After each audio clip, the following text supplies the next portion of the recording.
tonnes de béton et 54 ans d'histoire anéantis en seulement 6 secondes.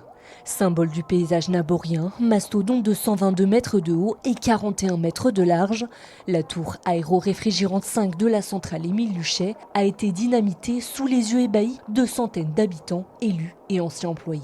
Ça fait un petit pincement au cœur, c'est vraiment,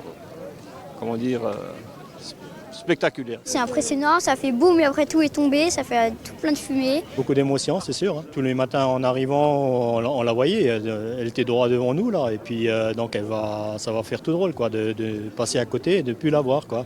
C'est sûr que ça change le paysage. Les deux groupes qui avaient été dynamités, c'était groupe 1 et 2, c'était dans les années 80. Donc forcément en 80, j'étais pas né, ça fait déjà partie vraiment du passé lointain. Et là pour nous, pour la génération qui a connu en fait la centrale Émile Huchet là depuis les années 2000, c'est vraiment, c'est la première fois, c'est pour ça que c'est vraiment historique. C'est un symbole d'un autre temps, hein, aujourd'hui il faut voir l'avenir un peu plus serein et un peu plus vertueux.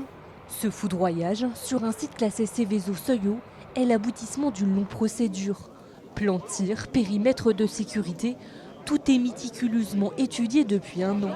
Les 3000 charges, soit 600 kg d'explosifs, ont été installées 4 jours plus tôt. L'ensemble des charges ont été mises à la base car l'édifice est tenu par des poteaux en béton armé. Par contre, nous avons créé des déchirures sur la coque que l'on voit actuellement avec des bandeaux blancs.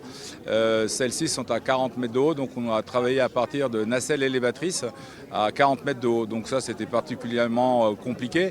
D'autant plus que cette semaine, on a eu du vent et de la pluie, donc les équipes ont été soumises à rude épreuve. Plus de 5 millions d'euros ont été nécessaires pour dynamiter la plus haute tour de la centrale. Mais l'histoire de la plateforme industrielle Saint-Avold-Carlin ne s'arrête pas là. Autour d'Émile Huchet qui va continuer à fonctionner, Émile Huchet 6, très peu pour continuer à soutenir le système électrique quand il y en a besoin et qui va se transformer de façon de plus en plus verte. Il y a un gros projet pour nous de production d'hydrogène, mais sur ce site, il y a aussi un certain nombre d'industriels qui viennent.